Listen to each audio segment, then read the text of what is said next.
ಮೇಷರಾಶಿ.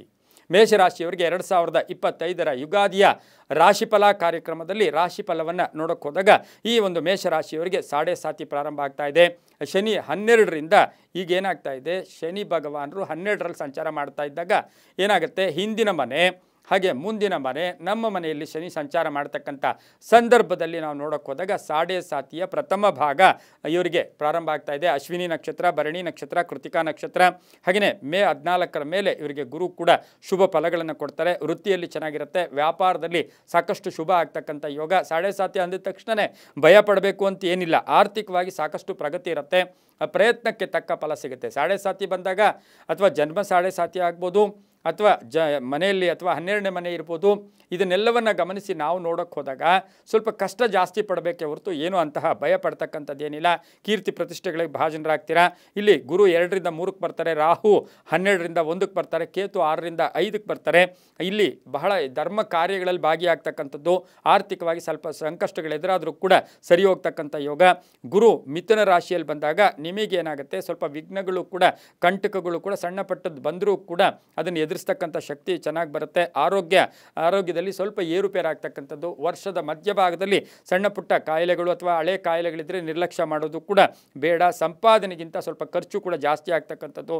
ಸದಾ ಪ್ರಯತ್ನಶೀಲರಾಗಿರಬೇಕು, ಕೋಪತಾಪಗಳಿಗೆ ಒಳಗಾಗಬಾರ್ದು. ಸಣ್ಣ ಪುಟ್ಟ ವಿಷಯಗಳ ಬಗ್ಗೆ ಕೂಲಂಕುಷವಾಗಿ ಚರ್ಚೆ ಮಾಡಿಕೊಂಡು ಮುಂದುವರೆದಿದ್ದೆ ಆದರೆ ತುಂಬಾ ಒಳ್ಳೆಯದಾಗುತ್ತೆ. ಸರ್ಕಾರಿ ಉದ್ಯೋಗಸ್ಥರಿಗೆ ಸ್ಥಾನ ಪಲ್ಲಟ ಆಗ್ತಕ್ಕಂಥದ್ದು, ಉದ್ಯೋಗದಲ್ಲಿ ಬಡ್ತಿ ಸಿಕ್ಕಿದ್ರೂ ಕೂಡ ಸ್ಥಾನ ಪಲ್ಲಟ ಆಗ್ತಕ್ಕಂಥದ್ದು. ಹಿತಶತ್ರುಗಳು ಕೂಡ ಜಾಸ್ತಿ ಈ ಒಂದು ಮೇಷರಾಶಿಯವರಿಗೆ ಇರತಕ್ಕಂಥ ಸಾಧ್ಯತೆ ಈ ವರ್ಷದಲ್ಲಿ ಯುಗಾದಿಯ ಫಲದಿಂದ ನಾವು ತಿಳ್ಕೊಬೋದು. ರೈತಾಪಿ ವರ್ಗದವರಿಗೆ ಒಂದಷ್ಟು ಕನ್ಫ್ಯೂಸ್ ಆಗುತ್ತೆ, ಟೆನ್ಷನ್ ಆಗ್ತಕ್ಕಂಥ ಸಾಧ್ಯತೆ ಕೂಡ ಇರುತ್ತೆ. ಆದರೂ ಕೂಡ ಒಳ್ಳೆಯ ಬೆಳೆಗಳು ಬೆಳೀತಕ್ಕಂಥ ಯೋಗ ಈ ವರ್ಷದಲ್ಲಿ ಮೇಷರಾಶಿಯ ರೈತಾಪಿ ವರ್ಗದವ್ರಿಗಿರುತ್ತೆ. ವಿದ್ಯಾರ್ಥಿಗಳಿಗೆ ಉದ್ಯೋಗ ಸಿಗ್ತಕ್ಕಂಥದ್ದು, ವಿದೇಶಗಳಿಗೆ ಹೋಗಿ ಬರ್ತಕ್ಕಂಥ ಯೋಗ.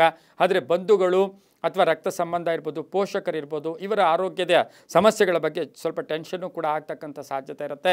ಇನ್ನು ಸಾಡೆ ಸಾತಿಯ ಪ್ರಥಮ ಭಾಗ ಬಂದಾಗ ಸ್ವಲ್ಪ BP ಜಾಸ್ತಿ ಆಗ್ತಕ್ಕಂಥದ್ದು, ಬಹುಮುಖ್ಯವಾಗಿ BP ಪೇಷಂಟ್ಸ್ ಏನಿದ್ರೆ ನೋಡ್ಕೋಬೇಕಾಗಿರುತ್ತೆ. ಹಾಗೆ ಮಹಿಳೆಯರಿಗೆ ಸಾಕಷ್ಟು ಶುಭ ಆಗ್ತಕ್ಕಂಥದ್ದು ಯೋಗ. ಯಾಕೆಂದರೆ ನಾವು ಯಾವಾಗಲೂ ಹೇಳ್ತಾ ಇರ್ತೀವಿ, 3ನೇ ಗುರು ಬಂದಾಗ ಅಲ್ಲೇ ಒಂದು ಶ್ಲೋಕನ ಹೇಳುತ್ತೆ, ಅತಿ ಕ್ಲೇಶಂ ಬಂಧ್ವರಿಷ್ಟಂ ಅಂತ ಕೇಳುತ್ತೆ. ಅತಿ ಕ್ಲೇಶಂ ಬಂಧ್ವಾರಿಷ್ಟಂ ದಾರಿದ್ರ್ಯಂ ದೇಹಪೀಡನಂ ಅಂತೂ ಕೂಡ ಕರೆಯುತ್ತೆ. ಸ್ವಲ್ಪ ಏನು ಅಂದರೆ ಕಷ್ಟ ಬಂದಾಗ ದಾರಿದ್ರ್ಯವನ್ನು ಓಡಿಸ್ಲೇಬೋದು, ಹೆದರಬೇಕಾಗಿಲ್ಲ, ಭಯ ಪಡಬೇಕಾಗಿಲ್ಲ. ಸಾಡೆ ಸಾತಿ ಬಂದಾಗ ಎಷ್ಟೋ ಒಳ್ಳೆಯದು ಕೂಡ ಆಗುತ್ತೆ, ಶುಭ ಕೂಡ ಆಗುತ್ತೆ. ಮನೆಯಲ್ಲಿ ಕುಟುಂಬದಲ್ಲಿ ಎಲ್ಲ ಸಪೋರ್ಟು ತುಂಬ ಚೆನ್ನಾಗಿರುತ್ತೆ. ಆದರೆ ನಮ್ಮ ನಡವಳಿಕೆಗಳಲ್ಲಿ ಸ್ವಲ್ಪ ಜಾಗೃತಿಯಾಗಿ ಈ ಸಮಯದಲ್ಲಿ ಇರಬೇಕಾಗಿರುತ್ತೆ.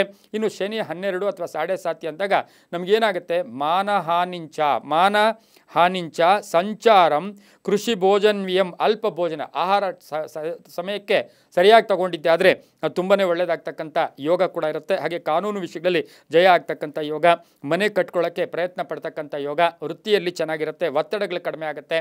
ಮಹಿಳೆಯರಿಗೆ ಸಾಕಷ್ಟು ಶುಭ ಆಗ್ತಕ್ಕಂಥದ್ದು, ಮಹಿಳೆಯರಿಗೆ ಉದ್ಯೋಗ ಸಿಗ್ತಕ್ಕಂಥ ಯೋಗ. ಪ್ರೇಮ ಸಂಬಂಧಗಳಿಗೆ ಸ್ವಲ್ಪ ಟೆನ್ಷನ್ ಆಗ್ತಕ್ಕಂಥ ಸಾಧ್ಯತೆ ಮೇಷರಾಶಿಯವರಿಗಿರುತ್ತೆ, ಸ್ವಲ್ಪ ಜಾಗೃತಿಯಾಗಿರಬೇಕು. ಇನ್ನು ವರ್ಷ ಪೂರ್ತಿ ಯಾವುದೇ ನಿರ್ಧಾರ ತಗೊಂಡ್ರೂ ಬೇರೆಯವರ ಜೊತೆ ಚರ್ಚೆ ಮಾಡಿ ಅವರ ಸಲಹೆ ತಗೊಂಡಾಗ ತುಂಬಾ ಒಳ್ಳೆಯದಾಗುತ್ತೆ. ಪೂರ್ವಿಕರ ಆಸ್ತಿ ವಿಷಯದಲ್ಲಿ ಸ್ವಲ್ಪ ಏರುಪೇರು ಆಗ್ತಕ್ಕಂಥ ಯೋಗ ಕೂಡ ಇರುತ್ತೆ. ವ್ಯಾಪಾರದಲ್ಲಿ ಒಂದಷ್ಟು ಎಕ್ಸ್ಪೆಕ್ಟೇಷನ್ಸು ಅಷ್ಟು ಚೆನ್ನಾಗಿ ಇರೋದಿಲ್ಲ. ಗಂಡ ಹೆಂಡತಿಯರಲ್ಲಿ ಸಣ್ಣ ಪುಟ್ಟ ಕಲಹಗಳು ಕೂಡ ಈ ವರ್ಷದಲ್ಲಿ ಬರ್ತಕ್ಕಂಥ ಸಾಧ್ಯತೆ ಕೂಡ ಇರುತ್ತೆ. ಇನ್ನು ಆಸ್ತಿ ತಗೊಳ್ತಕ್ಕಂಥ ಯೋಗ, ಭೂಮಿ ತಗೊಳ್ತಕ್ಕಂಥ ಯೋಗ ಕೂಡ ಇರುತ್ತೆ. ಹೊಸ ಲೇವಾದೇವಿಗಳು ಮಾಡ್ತೀರಾ, ಅಣ್ಣದಮ್ಮದ್ರ ಜೊತೆ ಅದು ತುಂಬ ಚೆನ್ನಾಗಿರುತ್ತೆ. ಇನ್ನು ರಾಹು ಯಾವಾಗ ನಿಮಗೆ 12ರಿಂದ ರಾಹು ಏನಾಗುತ್ತೆ 1ನೇ ಮನೆಗೆ ಬಂದಾಗ ಈ ರಾಹುವಿನ ಒಂದು ಟೆನ್ಷನ್ನು ಕೂಡ ಆಗ್ತಕ್ಕಂಥ ಸಾಧ್ಯತೆ. 11ನೇ ಮನೆಗೆ ರಾಹು 12ರಿಂದ 11ಕ್ಕೆ ಬಂದಾಗ ಏನಾಗುತ್ತೆ, ಬರ್ತಕ್ಕಂಥ ವ್ಯವಹಾರಗಳು ಸ್ವಲ್ಪ ಪೋಸ್ಟ್ಪೋನ್ ಆಗ್ತಕ್ಕಂಥ ಸಾಧ್ಯತೆ ಕೂಡ ಮೇಷರಾಶಿಯವರಿಗಿರುತ್ತೆ. ಪ್ರಯತ್ನ ಜಾಸ್ತಿ ಮಾಡಿ, ನಿಮಗೇನು ಒಂದು ಸಿಗ್ನಲ್ ಕೊಡೋದಂದರೆ ಪ್ರಯತ್ನದಿಂದ ಫಲ ಆಗ್ತಕ್ಕಂಥ ಯೋಗ ಕೂಡ ಜಾಸ್ತಿ ಇರತಕ್ಕಂಥದ್ದು. ಇನ್ನು ಈ ವರ್ಷದಲ್ಲಿ ನಿಮ್ಮ ಆದಾಯ 14 ಇರುತ್ತೆ, ಖರ್ಚು 11 ಇರುತ್ತೆ. 3 ಭಾಗ ಉಳಿದ್ರೂ ಕೂಡ ಶನಿ ಕಾಟದಿಂದ ಏನಾಗುತ್ತೆ, ಅದನ್ನು ಕೂಡ ಬೇರೆ ಬೇರೆ ಕಡೆ ಡಿಸ್ಪರ್ಸ್ ಮಾಡ್ತಕ್ಕಂಥ ಸಾಧ್ಯತೆ ಕೂಡ ಇರುತ್ತೆ. ಹವಳ ಧಾರಣೆ ಮಾಡಿಕೊಂಡ್ರೆ ತುಂಬಾ ಒಳ್ಳೆಯದಾಗುತ್ತೆ. ಮೇಷರಾಶಿಯವರು ದುರ್ಗಾರಾಧನೆ ಮಾಡ್ಕೊಳ್ಳೋದು, ದುರ್ಗಿಯ ಸ್ತೋತ್ರವನ್ನು ಹೇಳ್ಕೊಳ್ಳೋದು, ದುರ್ಗಾ ಶಾಂತಿ ಒಂದು ಮಾಡಿಸ್ಕೊಂಡಿದ್ದೆ ಆದರೆ ಈ ವರ್ಷದಲ್ಲಿ ಸಾಕಷ್ಟು ಶುಭ ಆಗ್ತಕ್ಕಂಥ ಯೋಗ ಸಹ ಮೇಷರಾಶಿಯವರಿಗಿರುತ್ತೆ. ವಿದೇಶ ಯೋಗ ಕೂಡ ತುಂಬ ಚೆನ್ನಾಗಿರುತ್ತೆ. ಯಾಕೆಂದರೆ ಮೇಷರಾಶಿಯವರಿಗೆ ಬಹು ವಿಶೇಷವಾಗಿ ಮಾಸ ಶಿವರಾತ್ರಿ ಬರ್ತಕ್ಕಂಥ ಪ್ರತಿ ತಿಂಗಳು ಸಹ ಶಿವನ ಆರಾಧನೆ ಮಾಡ್ಕೊಳ್ಳಿ, ಅದರಿಂದ ಸಾಕಷ್ಟು ಶುಭ ಆಗ್ತಕ್ಕಂಥ ಯೋಗ ಕೂಡ ಇರುತ್ತೆ. ಪ್ರತಿನಿತ್ಯವೂ ಸಹ ಮನೆಯಲ್ಲಿ ಅಥವಾ ದುರ್ಗಾ ಸ್ತೋತ್ರ ಇರ್ಬೋದು, ದುರ್ಗಾ ಸಪ್ತಶತಿ ಇರ್ಬೋದು, ಅಥವಾ ವರ್ಷಪೂರ್ತಿ ದುರ್ಗಾರಾಧನೆಯನ್ನು ಜಾಸ್ತಿ ಮಾಡಿಕೊಂಡಾಗ ಸಾಕಷ್ಟು ಶುಭ ಆಗ್ತಕ್ಕಂಥದ್ದು. ಶುಕ್ರವಾರ ತಾಯಿಯ ದರ್ಶನ ಮಾಡಿಕೊಂಡಾಗ ತುಂಬಾ ಒಳ್ಳೆಯದಾಗುತ್ತೆ. ಪ್ರತಿನಿತ್ಯ ಸಣ್ಣದಾಗಿ ನಿಮ್ಮ ಬಾಯಿ ಪಾಠಕ್ಕೆ ಓಂ ಹ್ರೀಂ ದುಮ್ ದುರ್ಗಾಯೈ ನಮಃ, ಓಂ ಹ್ರೀಂ ದುಮ್ ದುರ್ಗಾಯೈ ನಮಃ ಈ ಮಂತ್ರವನ್ನು ಜಾಸ್ತಿ ಮಾಡ್ಕೊಳ್ಳಿ. ಹವಳ ಧಾರಣೆ ಮಾಡ್ಕೊಳ್ಳಿ. ಕೇಸರಿ ಮತ್ತು ಕೆಂಪು ಬಣ್ಣ ಈ ವರ್ಷದಲ್ಲಿ ತುಂಬ ಫಲಗಳನ್ನು ಕೊಡುತ್ತೆ. 1 ಮತ್ತು 9 ತಮ್ಮ ಅದೃಷ್ಟದ ಸಂಖ್ಯೆಗಳಾಗಿರುತ್ತೆ. ಈ ವರ್ಷದಲ್ಲಿ ಹೆಚ್ಚಾಗಿ ಪೂರ್ವದ ದಿಕ್ಕಿನ ಫಲಗಳು ತುಂಬ ಜಾಸ್ತಿ ಕೊಡ್ತಕ್ಕಂಥ ಸಾಧ್ಯತೆ ನಿಮಗೆ ಮೇಷರಾಶಿಯವರಿಗಿರುತ್ತೆ.